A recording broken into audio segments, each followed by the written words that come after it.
can only get back their money if you, the government, in your godmother or godfather role, doles out vouchers for eye, vouchers for pap smear, vouchers for breast screening, and all these different vouchers. And then you tacitly say, go to the private hospital, they will accept the voucher.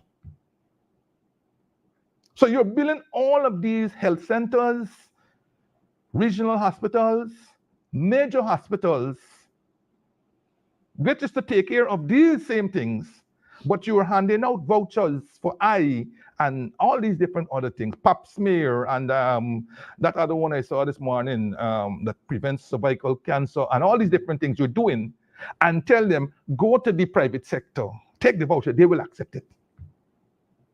That is a way of transferring wealth, right? And then, of course, the cost of these structures.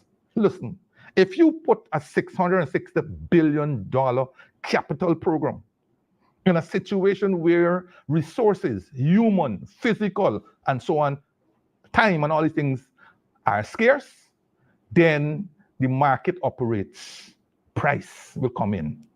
So a health center that you will normally be able to build, right? For a health center that you will now be able to build for between 7 and 10 million is now costing $39 million. $29 million wasted. $29 million wasted.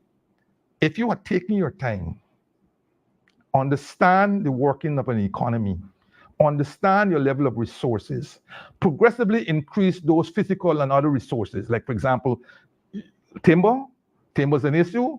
Okay, you're going to put out the incentive there to let people go and cut timber. You're going to put in the roads, the forestry roads, and so on to bring out. You're going to give concessions for timber equipment, forestry equipment, and all these different things so that you encourage more and more people. And as supply starts going in, you can add more and more to your capital program, right? So that the prices don't jump ahead of you in the way that they have jumped. You talk about the house lots, for example. You could, I don't know, this is only the government that I know that equates house lots to houses. This is the only government that I know that do that. They equate house lots out, so they will boast, by next year we'll give out 50,000 house lots. My friend, of those 50,000 house lots, how many has a house on each of them? How many? Or how many allottees are in a position to afford to convert that house lot to But this is the point. This is the point I'm telling you. This is the point I'm telling you. At the wages that you are giving out, at the wages that you are giving to the public sector, they can only qualify for a certain amount from the bank. The amount that they can qualify for can't even build a flat house in the circumstances. So if the housing got good sense and they know, and I know they know what is going on, a lot of those people are selling those plots, not actually signing a sale, but they have been given money for those plots while somebody else is building a fancy place on it. How else will you be given a cheap house lot, or what you call them, low-income house lot? But somebody ends up building a massive, fantastic house. And not only one, this is not one occurrence. There's several occurrences where in the low-income areas that they have given out house lots, there are enormous houses that have been built there. And all CNA got to do is go and check to see who built the house, who owns the house, who's living there. Or check the registry and check for the powers of attorney. And their powers of, well, some of them even got powers of attorney. Some of them is built purely on trust. On trust. I got a friend or I got a family, they gave me a couple million, right? And I tell them, go ahead and build. So technically, I still own the house lot, but I don't live there. And you know all of these things are going on, but you're out there not talking about how many houses have been built, right? But how many house lots you have given out. And, so what I'm trying to tell you, Marvin, that's why I tell you, you need about 10 programs to this. Yes, of course. All of this is waste.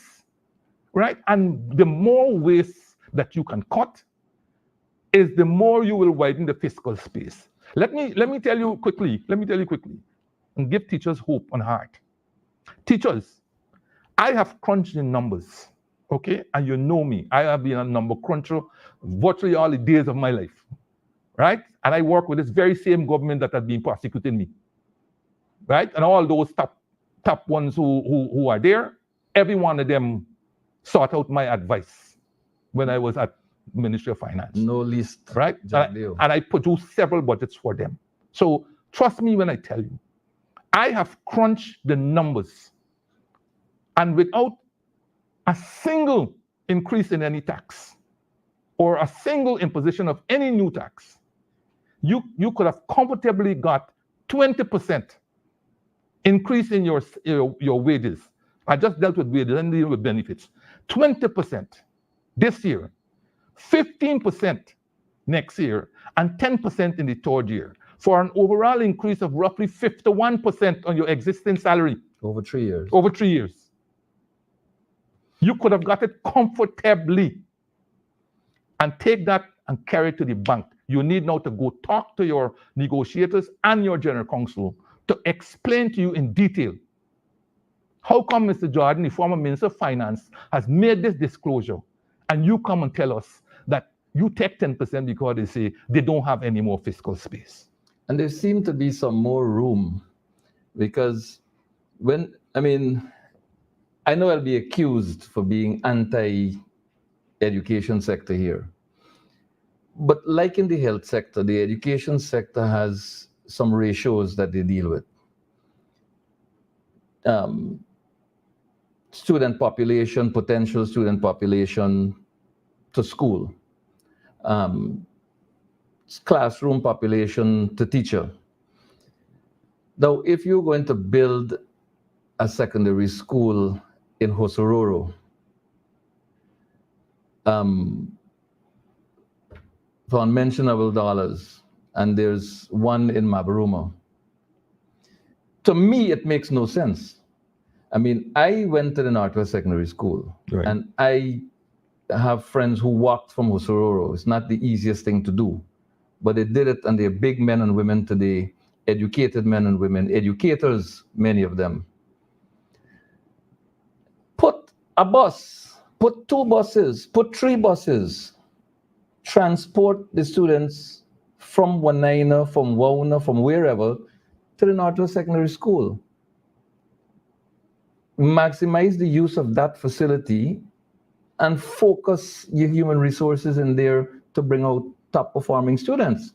Now you have a school in Port Kaitumo, you're going to put one at Matthews Ridge. What's the population? Matthews Ridge has a primary school. Maybe you could have started with a primary top, but the point here is this.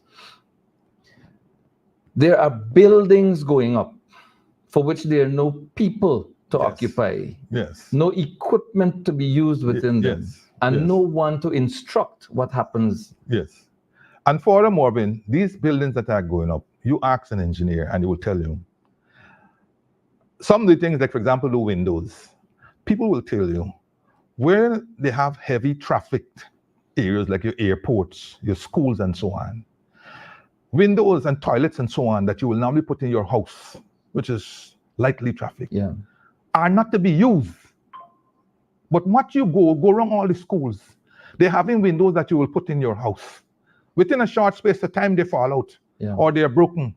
The toilets, you just put in toilets. Within a week, those toilets are not functioning because they're not meant to be flushed with that frequency. Yeah. And a lot of them come with plastic instead of metal. Yeah. So to flush, the plastic break, the toilet is finished. The point I'm making that I support you with, and that was just an aside, by the way, is that there's no plan. So you could have 4, 5, 6 now new secondary schools that you cut ribbon and you look good and so on. They're sexy projects, they're political projects. So we didn't build any under the coalition. Now we got 6. But what does it mean? You got 6 schools that you can't supply the teachers. You got 6 schools that can't be maintained because you don't have the revenues to maintain 6 schools. You got the revenue maybe to just maintain 1 school. And because of the fact that these schools are not being built to any particular standard, they are going to decay rapidly requiring significant maintenance down the road. So yes, when your public sector investment program is counted as part of your growing construction part of the GDP, but that same, today it's growing, but 1 year from now you will see what will happen. So quickly, Maureen, what I'm saying is, oh, I didn't deal with the last one, the debt. Now you could see how rapidly the debt is piling up. Oh yes. Okay. If oil shuts down, what happens? And the scary thing is the local debt. Now let us say that you don't pay people who you owe foreign, as we didn't do in the 70s and the 80s and the 90s and whatever else, until we get debt relief and so on. You can't afford to do it with the local debt. And the local debt now is 3 point something billion US dollars. That's money owing to the banking system. That is your little savings in the bank, my little savings, and everybody else's little savings. Me got none.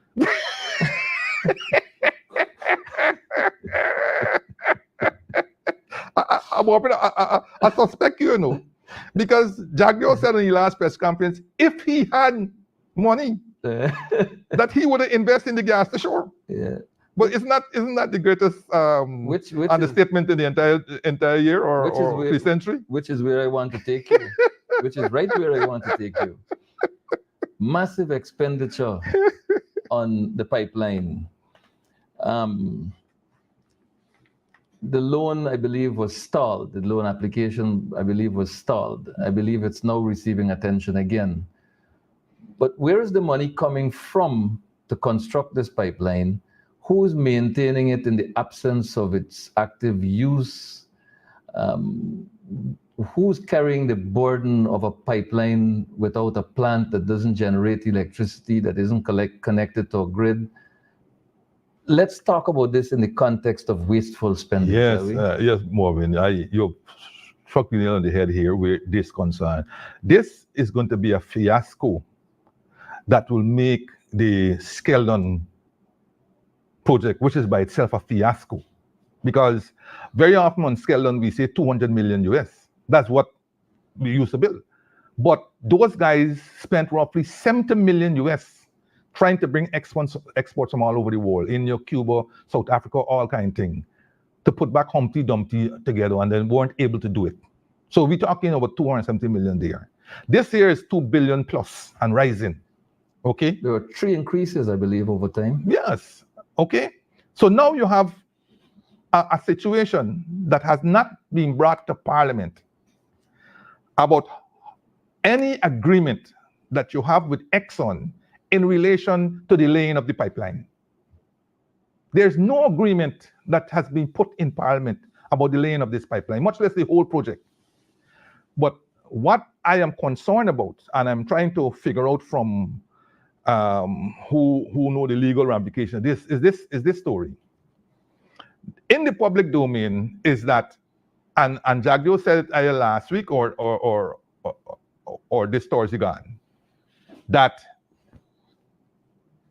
Exxon would not have advanced the money if they didn't think it's a profitable project or viable project or some word like that he used. Mm-hmm.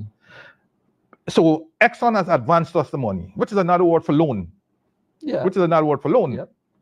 If this is a loan, why doesn't it appear in the debt profile of the country? Why isn't that loan? How much is the loan? Do we know how much is the loan? We don't know. What are the terms of this loan? We don't know. We have not seen an agreement for this loan. Who owns the pipeline? Who owns the pipeline? The thing is here, the law, the External Loans Act says all loans that have been concluded by the government should be brought to the Parliament as soon as possible thereafter. This has been going on for such a long time, to such an extent that they have now completed the pipeline, pumped nitrogen in it, and waiting on the government to put together their plan. And so they have to start getting back. Repayments are going to have to start. Maintenance of the pipeline, they have to be paid for maintenance of the pipeline until the government takes it over. So the question is, why isn't this debt in our debt profile. Where is the agreement? Why hasn't this been carried to the parliament? Have they started back repayment? Where is the repayment coming from? And the other story, I'll tell you this much. The Natural Resource Act that they have 2021, which they plagiarize extensively. Let the public know that. They plagiarize extensively from the 2019 Act, right?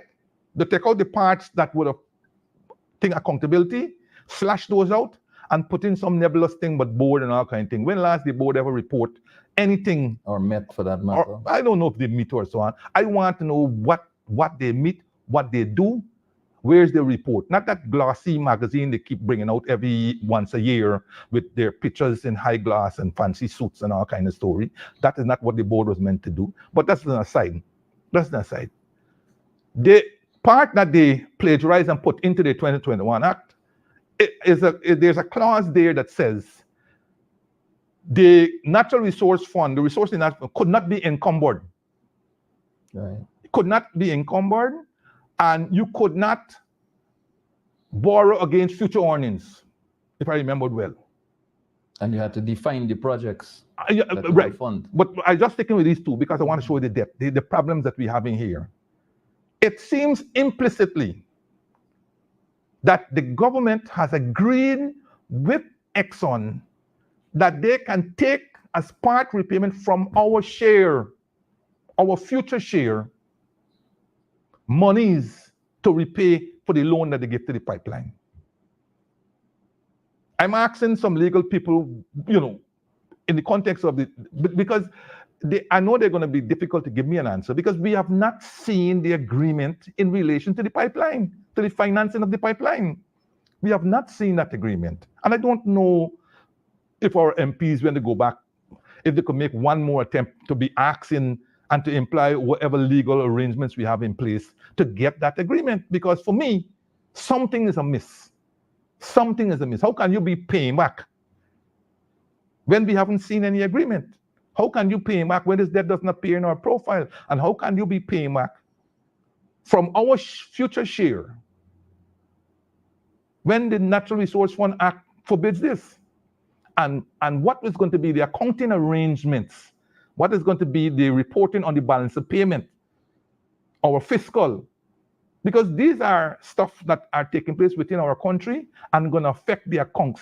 It's going to affect the external accounts because foreign currency is involved, loans are involved, foreign currency repayment is involved. It's going to affect our financial aspect. It's going to affect the monies going into the Natural Resource Fund because the monies that will be going into the Natural Resource Fund will be reduced by the amount of the repayment that you have agreed. So I put that out there, and maybe Chris Ram and Gulsaran and all those guys who are good at accounting and so on will see whether I'm making sense, where that this and so on. So yes, so you have all these areas, right? It is unfortunate that as a people, we don't pay too much attention to these issues, I mean, we're so caught up in our everyday, trying to live, trying to deal with the cost of living and all these kinds of things, that many of these issues, but when I say that also, I worry because civil society, private sector, and all those people who are in a better position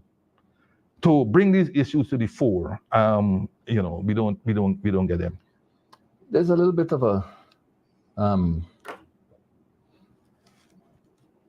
situation here I'd like to raise with you. Let's talk about bridges in the remaining few minutes.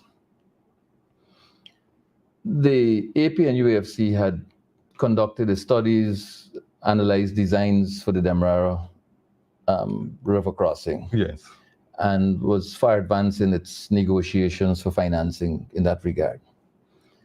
The Berbice Bridge, the existing Berbice Bridge, I have to word that carefully, was constructed under a cloud of suspicious transactions with the National Insurance Scheme the National Insurance Fund, to be correct, contributing the largest block of investment dollars into that bridge and having the largest block of ordinary shares, while some private sector associates, it is believed, of high-ranking PPP officials had less investment in dollars, but more in preferential shares, and got dividends while the NIS starved.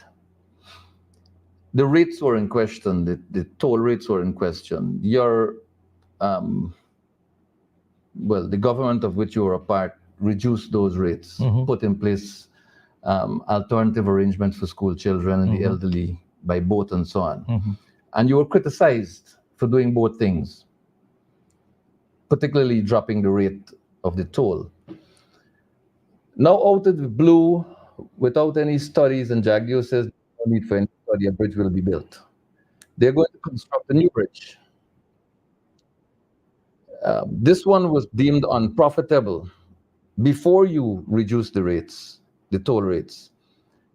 But now they're going to build a new bridge.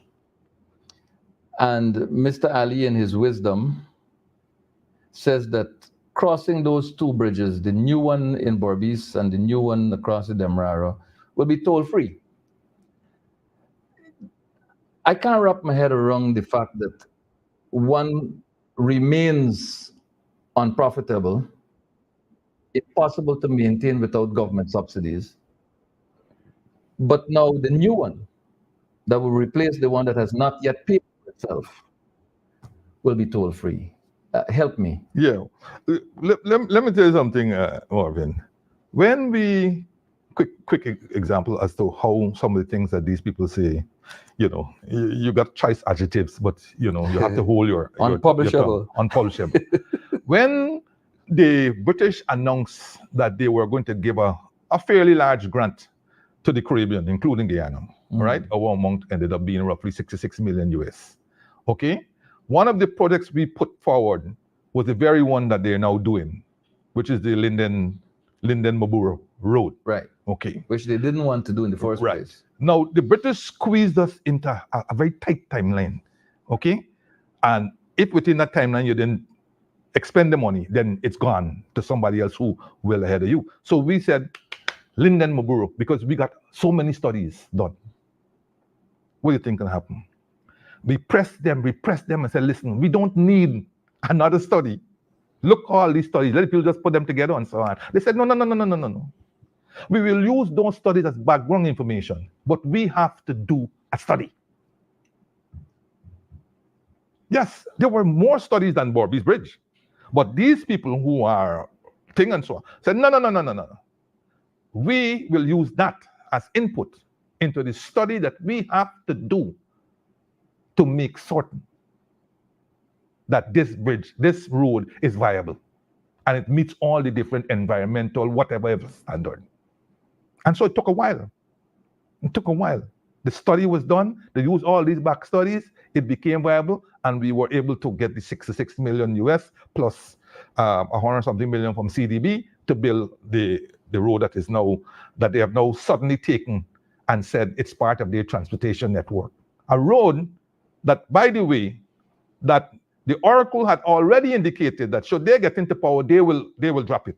And which the British said, okay, in that case then, the money will go somewhere else. So suddenly it's part of data. But nevertheless, to come now to the Berbice Bridge, to say that you don't need a study because this road had been studied 15, 20 years, this bridge had been studied 15, 20 years ago, is to make engineering and financing and all these different things, throw them through the window, right? Because 15 years ago or 20 years ago, with those circumstances, they're still the same 20 years afterwards.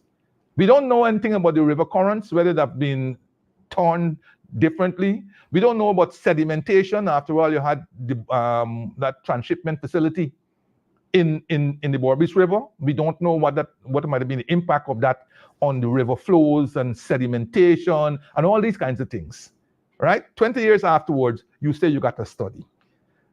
I guarantee you, as you and I know, that any study told you a bridge, a viable thing, will be built in them two people of African descent areas, right? I think one was somewhere by close to Itiko or something like that, and the other one on the other side. But we know where. But this new bridge that they're building, not going to go there. Clearly, it's not going to go there, right? The existing bridge, for which when we came in 2015, notwithstanding all the economic problems we had and financial problems, we stuck to our guns and we reduced the toll from 2,200 to 1,900 for cars, and I think 10% deduction for the other types of vehicles. When they were trying to increase the rate, because what people don't know was that these rates were graduated, and they should have got an increase before the elections in 2015. According to the schedule that they had, they were due for an increase well before the 2015 elections. But the PPP government refused to give them the increase prior to the 2015 for obvious reasons. Yeah. For obvious reasons, because you're already at 2,200. And for I give you an increase, when the Barbicians were balling, and for I give you another increase before that, no. So they didn't do it. And so this accumulated increase now. The third increase that they should have got now is somewhere around 2017 or 18. They didn't get it. And we had to put in an order and so on. They went right up to the CCJ, and the CCJ threw them out, and so forth. So not getting an increase, which by 2018 would have been $8,000 something to cross with a car. $8,000 something. I see Brassington come out with something 2 weeks ago, or some letter or something, trying to convince people that there was no significant difference between the bridge and we used to pay for thing. I mean, as I said, it is unfortunate that all these high science and finance end up in these arcane ways. But there's no way we're gonna allow $8,000 to cross the Barbies River, right? So if their viability depending on these graduated high rates, and then to compound that, the expected traffic flow did not actualize, right? It was considerably less traffic flow than what they had projected. So clearly, which we were talking, was a bridge that couldn't make money. But the long and short is this here. Isn't it more than suspicious? This bridge in 3 years' time is supposed to be handed over to the government of Guyana at zero cost. Yeah. Zero cost. Mm-hmm. Even if you decide that a bridge takes roughly 3 years of planning to actualization, and you want to start now, there is absolutely nothing that you must do to negotiate with these people to buy them out. Absolutely nothing. The agreement stands. The agreement stands. If you want to claim that, which as I consider to be high nonsense, that you are going to implement toll-free bridges at the time when the Demerara Harbor Bridge comes into operation, then pay them the toll equivalent to the increase, but don't buy out no bridge. That bridge is going to be yours in another 2.5 years or thereabout. So something is cooking to give their friends significant sums of money for a bridge for which their own friends can't maintain, because it's the government that has been maintaining that bridge since, I think, 2018. Yes, I believe the AP and UFC coalition had stepped in and took over the maintenance. Yes. Because it was on the verge of collapse. And it's still doing up to today. It is still doing up to today. And that should be a liability to the owners of the bridge. Correct. But it's not even being treated in that way. So my point is, the maths don't add up. And of course, who don't want to pay a toll? People said, we will pay a toll, but it must be a reasonable toll. Like say the Demerara Harbor Bridge. Yeah. We're paying 200 over there, why are we paying 2,200 over here?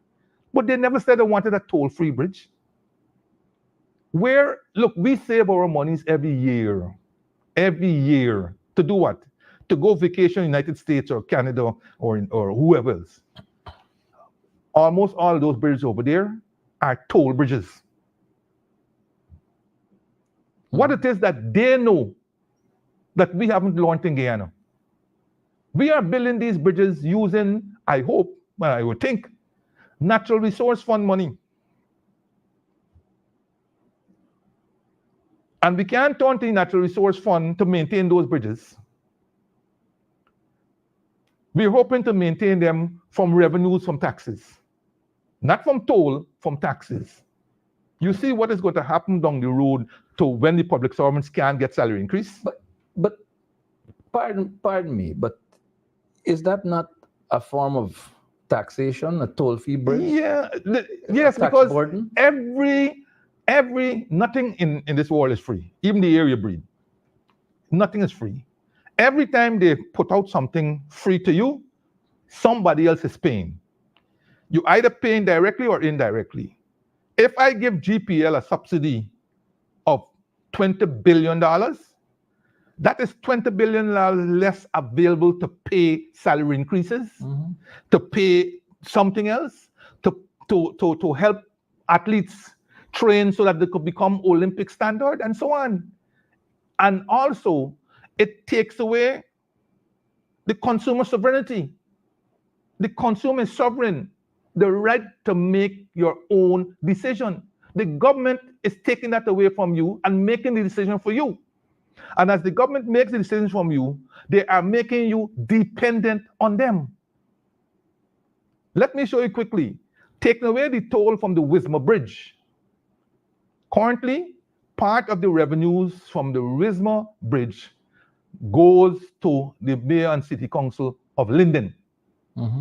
When you make that bridge toll-free, you are going to take away a significant part of the revenue of the City Council of Linden. And I haven't heard the mayor there explode as yet, because apparently he's not aware of what is happening. But you better listen to this program and figure out. If the Wismar Bridge is toll-free, how are they going to get the revenues foregone? In the absence of Fiscal Transfer Act being recognized and respected by But not only government. fiscal transfer, because this thing got nothing to do with the Fiscal Transfer Act. The Fiscal Act is a different story. It is, You but- have to have what you call a bridge agreement with them, where every car or bus or bicycle there and so on, with an implicit toll, they will get a transfer equivalent to that. Now, who wants this government to be owing you money? Huh? They're talking about $30 million going to the City Council of Georgetown, and they're making huge press, NCN, Times, this, that, $30 million for 2 trucks. Marvin, you know how much money we give to the City Council between 2015 and 2019? $1 billion $1 billion Ghana dollars. Plus, and that doesn't include direct transfers to sanitation companies. But $1 billion went directly And then you to the fund, Georgetown City Council. you funded the cemetery cleanup and all that. And we funded the Higgs Bush Land. through loans from IDB and so on. We paid for all of that.